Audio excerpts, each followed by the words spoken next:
Hello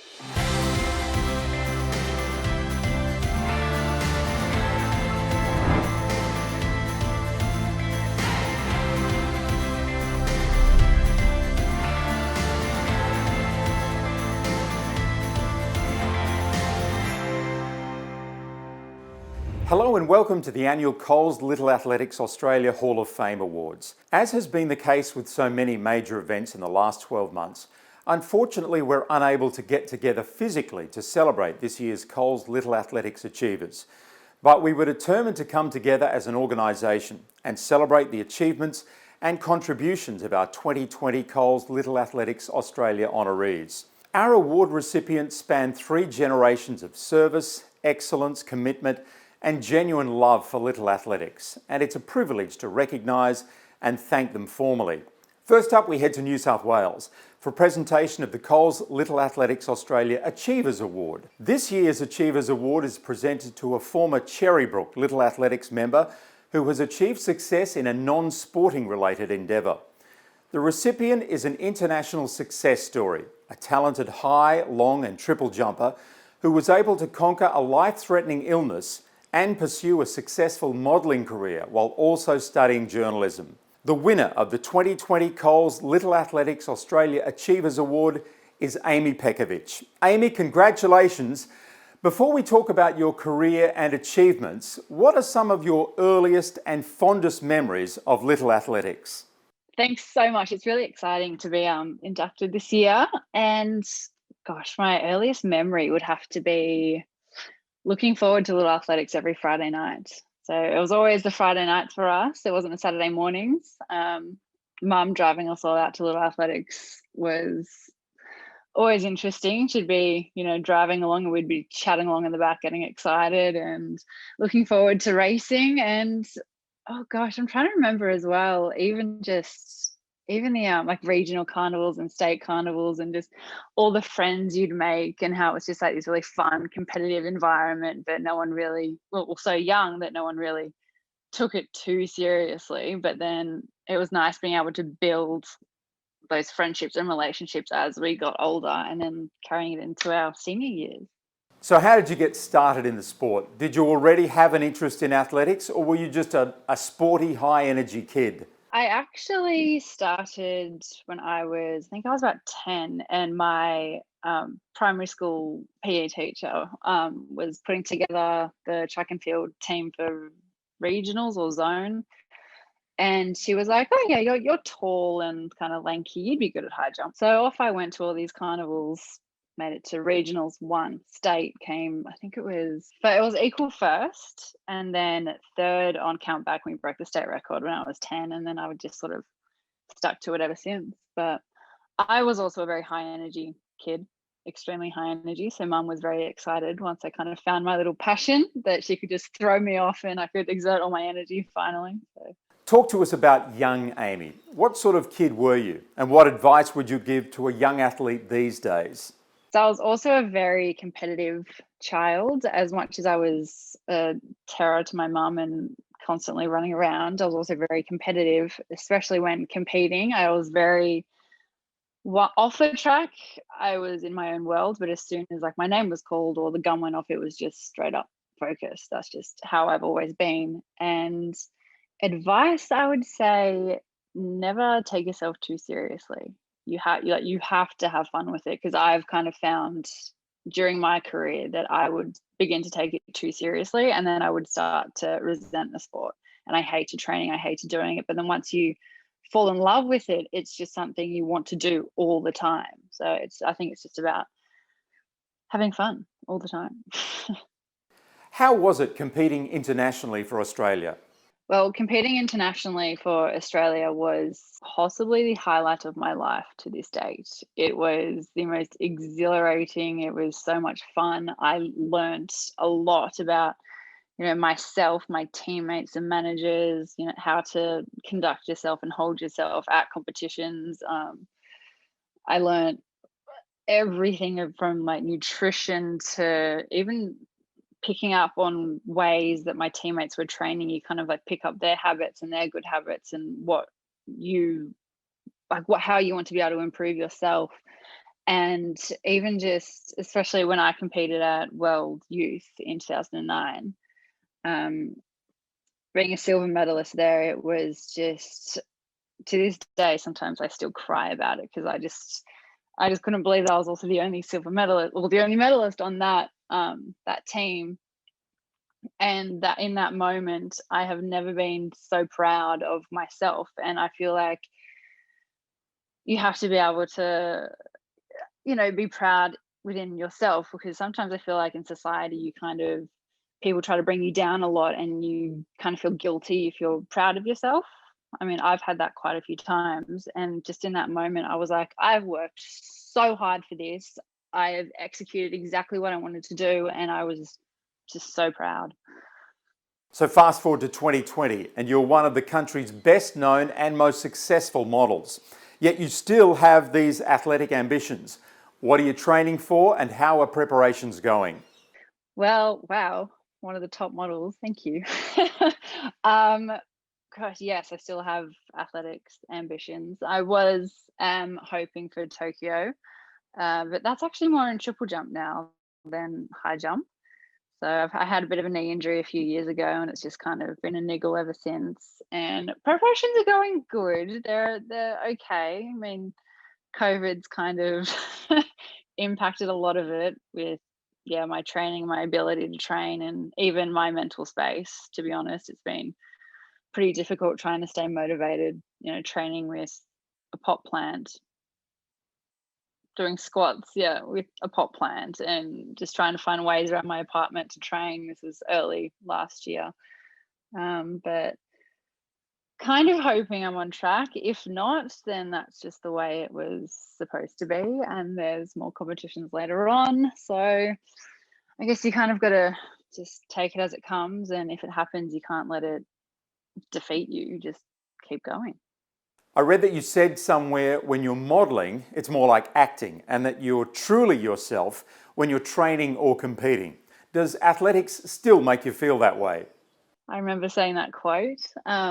It definitely does to make me feel that way. I find training and competing, it's just yourself, it's your mind, it's your body, and it's something you want to be doing. You're just by yourself, it's only you, but there's no third parties in that moment when you're doing your fifth rep, when you're lifting weights in the gym. It is just you and your mind. And I just find it gives you that sense of freedom, and that you can be able to achieve anything that you want, and you're pushing your body to that limit every single time. It's one of the best feelings in the world, I have to say. Of course, Amy, you've had a huge health scare with the removal of a tumour from the base of your brain. How tough was that mentally to deal with the operation and the lengthy rehab? Yes, the old brain tumor. That was a tough part of my life. I mean, to be honest, when it happened, I couldn't comprehend what was actually happening at the time. I was just kind of told everything, and it was just like information was in one ear, out the other, and I just went into fight or flight. And I was straight, just, I'm getting through it. That's it. Nothing's going to happen. I'll be fine. I mean, friends would come into the hospital and be like, "You're okay." And I'm like, "Yeah, I'm fine. Everything's okay." And I have like needles sticking out everywhere. Um, and then it kind of, once I got out of the hospital and it was a successful surgery, and I only had a couple of complications where, like, the right side of my body is a little bit slower than the left, and I get head spins a lot when I stand up now. I still did before, but I still get them quite a bit. I kind of found when I started jumping again, when you throw your head back, I just have head spins over and over again after each jump. And it kind of, it really tore at my self-confidence. I just felt like I couldn't do it anymore. And I guess I was fighting the whole time. I was like, I need to get back. I need to do this. I need to do this myself. I want to jump again. Like, it was something I wanted to do. And like, competing and being an athlete is just so embedded in my core. It's just part of who I am. And I could never give it up because of my surgery. So I just kept fighting. And then I wanted to keep fighting to be able to prove to people that, you can go through one of the hardest things in your entire life and you can come out the other end on top. And which, I did. I ended up, at one point I was, ranked second in the country, and that was within a year after having a brain tumor removed. So I was pretty happy about that. I guess I'd say the recovery mentally, it took about 2 or 3 years for it to actually hit me about what had actually happened. And I kind of just dived into a depression, and I wasn't getting out of bed. I didn't want to train. I didn't want to do anything. I didn't want to see anyone.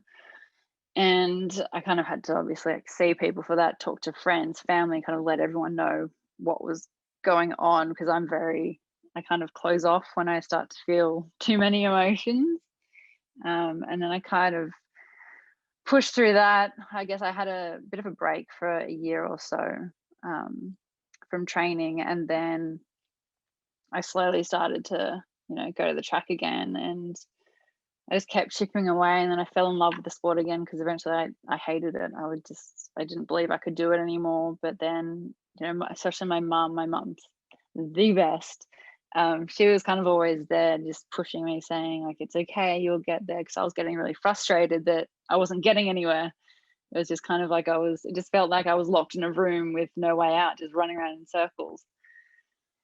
And eventually I got there and I started competing again, and then a knee injury popped up. So then I was dealing with all of that and knee injury, but then now I'm back again, and now there's COVID.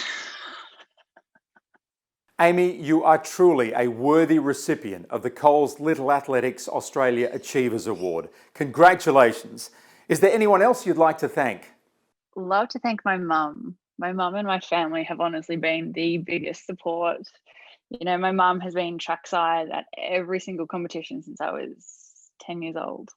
So she's seen a lot, and she's now just finished her master's in exercise physiology, just to be able to help me and help other athletes perform better, which is really cool. And yeah, just my family, my friends, and gosh, the amount of times I've had to say no to social events and hanging out with friends just so I can compete and train. So thanks to them for being understanding all the time. So yeah, thank you. Congratulations to Amy Pekovich, your 2020 Coles Little Athletics Achievers Award winner. It's time now to head back north to the Sunshine State and our next Coles Little Athletics Australia Hall of Fame inductee, this time in the volunteer category. Rosalind McAllister has been associated with Little Athletics in North Queensland for over 27 years. From parent and volunteer to various zone and regional committee roles through the officials program, Rosalind has worked as an area liaison officer and served as Director General on the Little Athletics Queensland Board. Rosalind is as committed to Coles Little Athletics today as she was in 1992, and a firm believer in the Little A's ethos of family, fun and fitness. Rosalind, congratulations on your induction into the Coles Little Athletics Australia Hall of Fame. It's clear from all that you've done and achieved that the sport is very dear to your heart. Thank you, Simon. Yes, the sport is really dear to my heart, and I feel very humbled and privileged to have been nominated and selected for this very prestigious award, when I'm aware that there are a lot of hardworking people out there who would be very suitable candidates as well. So you're a life member of LAQ, a life member of Townsville Central. You've received an Association Merit Award, a Distinguished Merit Award, served for 11 years as LAQ Director General. What's been the biggest driver behind your continued service to the sport? Just being involved, Simon, having the opportunity to work with children, helping them, supporting them to develop skills and techniques across the different athletic events that are offered at clubs. Just to watch them achieve a PB or master a new skill, it's very rewarding, and I don't think I'll ever stop getting a buzz out of watching that. Rosalind, what is it about Little Athletics that makes it such a positive sport for young kids to be a part of? Little Athletics offers every child, regardless of size, ability, the opportunity to develop their skills and coordination in the events that we offer at the sport. It is based on the philosophy of be your best, so which means that you don't have to always be the winner to come out a winner. I can remember a child who didn't perform. He didn't have any great skills as far as athletics goes, but he tried every week. And the greatest thrill at the end of the year for me, his parents, I'm sure, and himself, was for him to have scooped the prize of the most improved child in the whole club, which meant that he only came 7th or 8th every most weeks in his events, but he tried his hardest. So he improved his time and his efforts every week. You're clearly so passionate about the sport. What would you say to other volunteers wanting to get involved? I would say to other volunteers wanting to get involved is just to have a go. There's nothing too hard, and there's always people on the ground that are willing to support you to learn what you need to do to support the athletes. And maybe you can get as much fun out of it as I have, and as much enjoyment watching children, being interested in children as I have over the years. Have a go. Ros, before we wrap up, is there anyone that you'd like to thank? Thank you, Simon. I would like to say a couple of thank yous. I would like to say thank you to Little Athletics Board of Queensland for this very prestigious nomination. I'd also like to thank my husband, Jeff, for his ongoing support of my pursuits and endeavours in the sport over the years. And I'd like to acknowledge our sponsors. Being on the board of Little Athletics as a finance director for a number of years, the importance of sponsorship is very evident. And that goes across our regional and our state and our national levels. I'd like to make special mention of Coles, who's a supporter of state and national. It does a lot for the sport, both on the ground and at state and national levels. Thank you, Coles. Rosalind McAllister, congratulations on your induction into the Coles Little Athletics Australia Hall of Fame. Thank you, Simon. It's time now I went and celebrated. From North Queensland, the 2020 Coles Little Athletics Hall of Fame induction ceremony travels across the country to my home state WA, where our next inductee established herself as one of the world's premier lacrosse players. Sarah Forbes was a prolific Little Athletics member and competitor, spending time with Perry Lakes Little Athletics Centre, Fremantle Little Athletics Centre and Hammersley Little Athletics. While many of her friends simply enjoyed the fitness and camaraderie that Little Athletics provides, Sarah quickly set about cementing herself as one of WA's brightest young track and field prospects. From 1982 to 1990, Sarah held no less than 35 state titles. Incredibly, her records in the under 9 100 metres, a time set in 1984, and her under 10 400 metres, time set in 1985, still stand today. Sarah won selection on 2 Little Athletics international teams and won Little Athletics Athlete of the Year in 1990. Sarah was also establishing herself as a lacrosse player of real note and represented Australia on 60 occasions as a member of the national lacrosse team. A bronze medalist at the World Cup in Edinburgh as an 18-year-old further fueled Sarah's competitive juices, and she would go one better 7 years later at the Lacrosse World Cup in England before captaining Australia to World Cup gold at the 2005 event held in the USA. Among Sarah's incredible list of achievements are all-world team selection, national champions in the USA National Collegiate Athletic Association, All-American team selection, induction into the University of Maryland Athletics Hall of Fame. Phew! Sarah, congratulations. Yeah, thanks very much. And thanks so much to Coles and Little Athletics Australia for this wonderful, wonderful honour. Now, you were obviously a standout performer at Little Athletics from the get-go. How did you get started in the sport? So, like most kids, my mum and dad signed me up. I'm guessing they saw me running around at the park and thought little athletics would be a great fit, which it was. But my mum tells the story of me being quite reluctant to go along to little athletics at the start. I guess because it was something new, unknown. I was pretty young, didn't know anyone. But what I do remember is being really welcomed by the athletes, the parents, the coaches. And so it was a really great start to my little athletics career. So from pretty much your first Little A's meet, the record started tumbling. Were you always a super competitive kid, or was that reserved for the athletics track?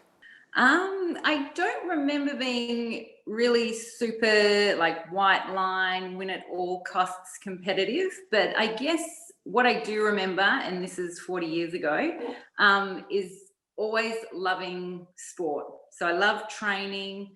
I had my mum and dad time me as I ran around the block or up and down the street. And, you know, I played a lot of sport as a kid, and I would, you know, for lacrosse, I'd go to the local wall and I'd have to, you know, get 50 in a row. And if I drop the ball, start again. So in terms of competitive, I think it was probably more just competitive within myself, which definitely helped the success that came with that. Sarah, you had records in a host of events, but did you have a pet event? So a pet event, I would have to say the 400 metres, just purely because that was the first gold medal that I won at Little Athletics. And, you know, it's a tough race, grueling, gritty. And I think that's what I loved about it, was just that really hard, all-out sprint for 400 metres. So 400 for sure. So how did Little Athletics prepare you for life as an international lacrosse player? So there are so many things that I learned from Little Athletics that helped me with my international lacrosse career. Definitely Anne Masters, my Little Athletics coach, she really instilled in me the importance of warming up and cooling down, and how they are equally as important as the main training session. You know, really understanding how to look after your body and the importance of stretching and nutrition, all of those things come into play. Definitely the technical aspects of running fast. You know, it's such a benefit to be able to run fast out on the lacrosse field. So everything that I learned technically about my style, all of those things was such a benefit. Another thing is sportsmanship. You know, you can't captain an Australian lacrosse team to a World Cup if you can't win or lose graciously. So definitely those three aspects were huge in helping me become the lacrosse player that I was. You've enjoyed so much success in your career. Is there a particular highlight? There's so many, but definitely a couple really stand out. And one of them might surprise you, but it's probably the first gold medal that I won. I think I was probably 7 years old. And I just remember driving in the car with my mum and dad, and I was really pretty nervous and scared because it was all unknown and new. And you have to drive up this hill to get to Perry Lakes from our house, and the Chariots of Fire music came on, and it was just a really special moment. And I look back and, you know, and what's happened since then, and it was just a really, really special moment and memory for me. And then, of course, winning the 2005 World Cup and captaining Australia to a gold medal. I just love, you know, if you look at the numbers of lacrosse players that play in Australia versus the US, the fact that we beat them on their home soil, it was just really, really special and something I'll never forget. Sarah, as you're inducted into the Coles Little Athletics Australia Hall of Fame, is there anyone you'd like to thank, and anything you'd like to say to kids perhaps considering giving Little A's a go? Huge thank you to everyone that was involved in setting up, packing up, measuring, timing. There's so much involved with Little Athletics. So thank you to all the parents that volunteered their time so that we could get out there and do our thing. I'm a parent now. myself with kids who play sport, and I'm really aware of the time and effort that it takes to get any sport up and running. So thank you so much to all the parents that volunteered their time. A big thank you to Anne Masters, who is my little athletics coach. Thanks for your, she was so kind, patient. Thank you for everything that you taught me. And thank you to my dad. He's my number one fan and supporter. And he was always there putting up his hand to fill any role that needed filling. So thanks so much, Dad, for all the time and effort that you put into me and my sport. And to any kids out there, what I think one really special thing about little athletics is the variety. It's not just running, it's jumping, throwing, walking. There's such a mix of things. There's something there for everyone. And one thing that I really remember, it's not just about the medals and that. It was the friendships that you make and the giggling, getting together with your friends every weekend, and having lots and lots of fun. And of course, learning health and fitness. So if you're thinking about it, there'll be something there for you. Thank you very much indeed, Sarah Forbes. You're welcome, and thank you. Okay, from the West, we travel back to Sydney, where Chloe Esposito, our next Little Athletics Australia Hall of Fame inductee, is really a poster girl for persistence, patience and dedication. Chloe was registered with the Liverpool City Little Athletics during 2003 and 2004. And while she loved every second of every event, Chloe was by no means a standout competitor in her early days. After some extra training sessions with her dad and under the guidance of her Little A's coaches, Chloe's star started to rise, and the Liverpool Pocket Rockets' journey to the Olympics had begun. Incredibly, she still holds the under 14 1500 metres record set in 2005 and the under 15 1500 metres and 3000 metres records set the following year. An athlete with diverse skills, Chloe decided to follow in the footsteps of her dad Daniel, who competed in the modern pentathlon at the 1984 LA Olympics. Chloe represented Australia at the London Olympics in the modern pentathlon, where she finished an incredible 7th, the best result by an Aussie since 1964.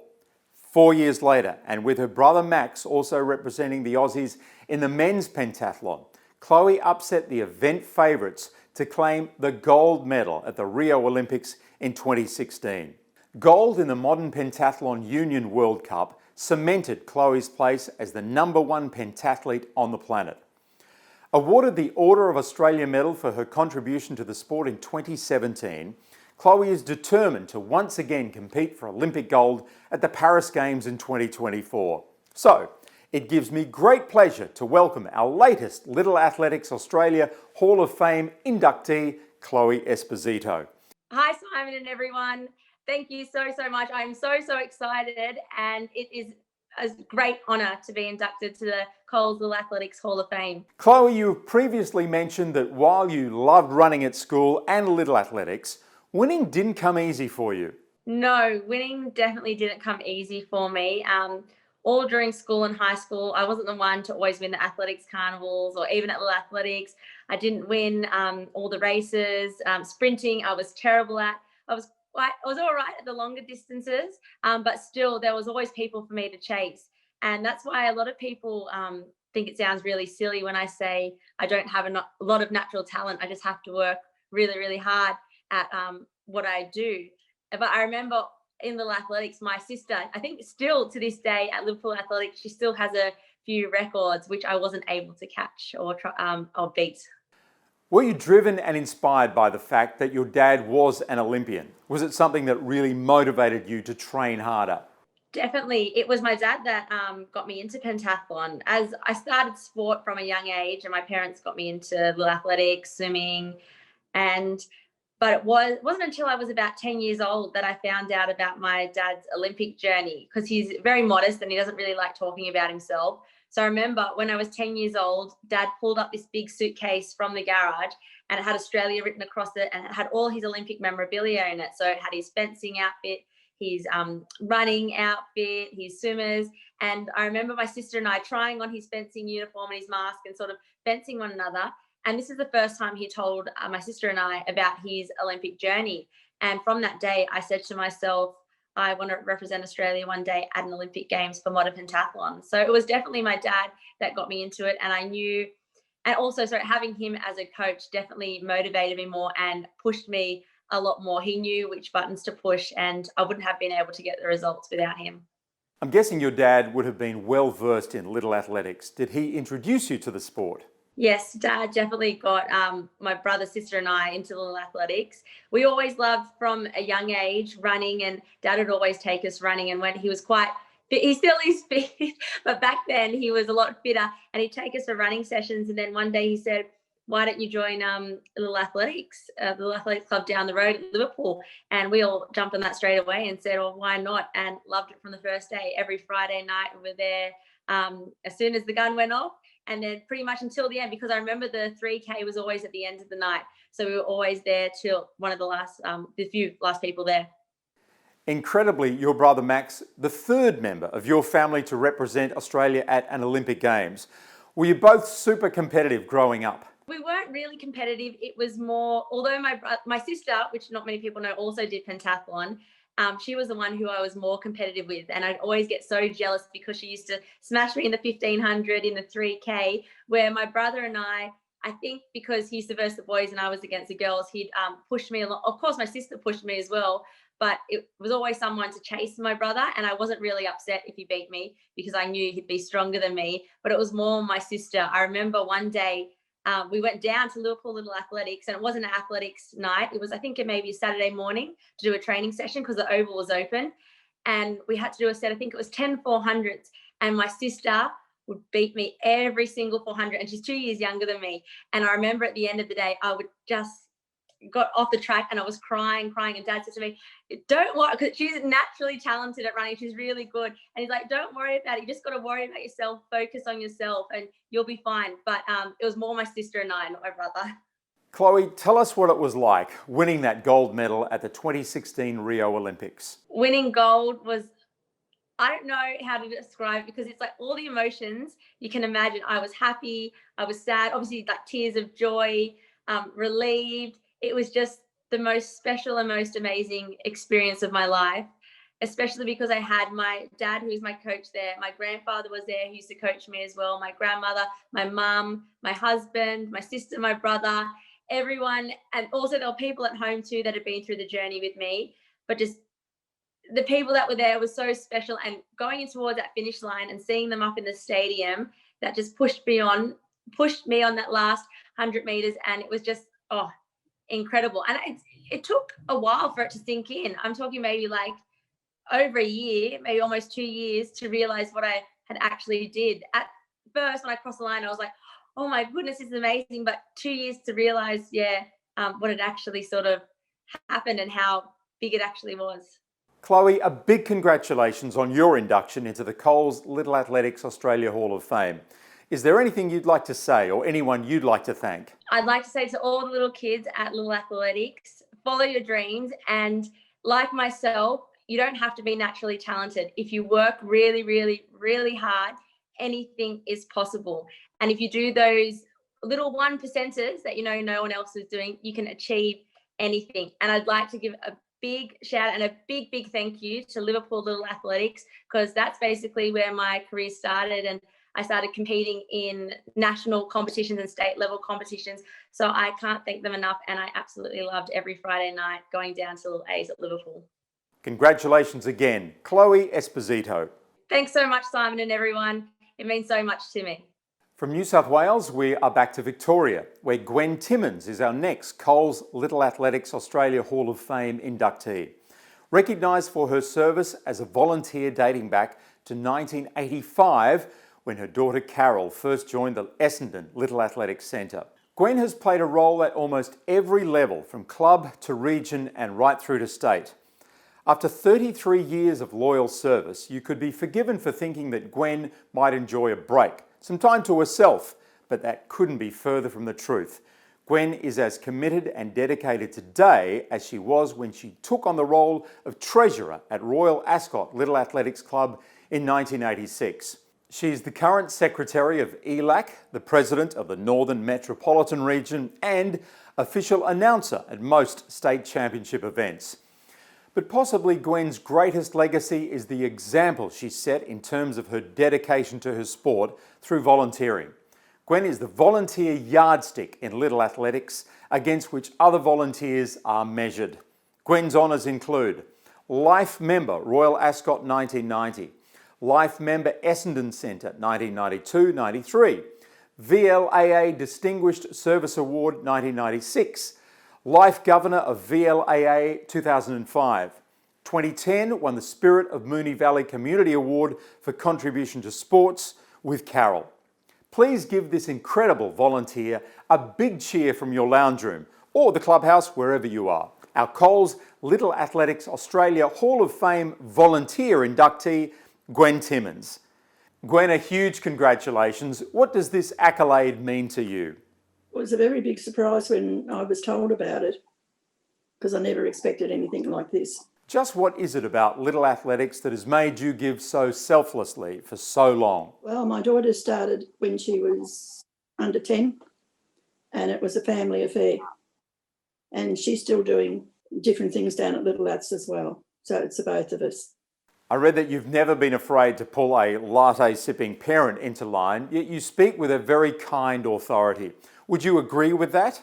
I'm not scared of the most of the people down there. Yeah, if they're doing something wrong, they're told. You've shown such dedication to the sport. What would you say to others wanting to get involved and volunteer? Go for it. You enjoy it. You're out there. You can even be near your children when they're competing as well. And it's really good to see the children out there and enjoying themselves.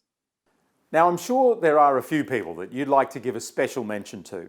Well, Carol, my husband, and just all the people down at the track and through the region and everything else. Gwen, thanks for your time and a big congratulations on your induction into the Little Athletics Australia Hall of Fame. Thank you. So, our final Coles Little Athletics Australia Hall of Fame inductee for 2020 is no stranger to travelling big distances for his sport. A committed track referee, Paul is regularly asked to travel huge distances to attend Little Athletics carnivals across the state. When it comes to marking lines and setting up carnival specifications, Paul is meticulous. He's also got a real way with young athletes and communicates in a way that is both comforting and reassuring, even during times where he's called on to explain why an athlete might have been disqualified from an event. A passionate member of the Bunbury and District's Little Athletics Club for over 10 years, Paul has been president for the past 5 years and is also a member of the State Technical Committee that oversees the competition program for Little Athletics WA's summer and winter programs. Little Athletics meets simply don't take place without people like Paul. A big congratulations to our Coles Little Athletics Australia Hall of Fame Official of the Year inductee, Paul Lever. Paul, why are you so passionate about the Little Athletics movement? For me, it's a wonderful sport for the children to be a part of, given that it's actually based on their own personal best performance characteristics. So they might not necessarily win a race, they might not necessarily win a throwing event, but the fact that they can actually see improvement in terms of their personal best as the season goes on, it's something that they can actually strive to. So for that, that's why I think athletics, or little athletics in particular, has that advantage over a lot of other sports. How did you first get involved with the sport? I actually started out in the sport as a little athlete myself way back in the 70s at Oakley Little Athletics Centre in Victoria. Participated from under 8s through to under 12s, and then moved on to different sports because little athletics finished at under 12s back then. And I've got back into the sport since having my own children who are now 16 and 13. So I've been back in the sport for another 10 years or so. So it's been a while. WA is such a huge state and you're no stranger to driving these big distances. What is the biggest distance you drive and how regularly are you on the road? In terms of distance travelled, travelling over to Eastern Goldfields or Kalgoorlie for country championships a couple of times. So it's about 700 kilometres away. In terms of other travel, I actually went up to Northwest Championships up in Broome earlier this year, which thankfully we flew up to because the 3,500 kilometre drive was probably a bit too far for 3 days of competition. But yeah, it's certainly a big distance to travel in WA when you factor in Geraldton and Albany and Margaret River at some of the country centres that we compete at country championships. What do you think is the best part about being an official out in the middle during little athletics competitions? I suppose for me, it's actually watching the children put all their hard work into practice. Being a coach myself, having seen the amount of work that goes into getting to country championships or state championships, it's just a reward when they actually get their rewards by setting personal bests, whether that's the fastest they've ever run a race before or jumped further in long jump or thrown further in discus. It's that sort of being out in that environment where the kids are really happy doing what they're doing. So what would you say to those wanting to get involved as an official? I'd just say give it a go. It's a great environment, particularly the being so close to the action, and so much of the sport these days you have to sit in the grandstands to watch. So being actually out on the official and actually being part of the sport and part of the atmosphere that's actually taking place, whether that be at Little Athletics events or even at Athletics Australia events, it's somewhere different, and the vibe both on the track and afterwards is actually it's a great environment to be a part of. Paul, before we go, is there anyone you'd like to thank? Obviously, first and foremost, I'd like to thank Athletics West for nominating me on behalf of Western Australia. It's a great privilege to be recognised for something I love doing, and I think most officials would say that they do it for the love of the sport more so than for any other accolades that we might receive. So in terms of Athletics West, obviously, Vince Del Preti is the CEO and the staff at Athletics West, but also I'd like to thank my centre as well, Bunbury Little Athletics down here in Bunbury, for nominating me in the first place for the State Official of the Year Awards. So there's a lot of people to thank, but they're probably the ones I can think of at the moment. Well, folks, that wraps up our Coles Little Athletics Australia Hall of Fame celebrations for the 2020 season. Congratulations to all of the inductees and the many officials and volunteers around the country that continue to keep this amazing sport in very good health. To our athletes, keep running, jumping and throwing, but most importantly, keep having fun. And we'll see you at a Coles Little Athletics Centre again in 2021.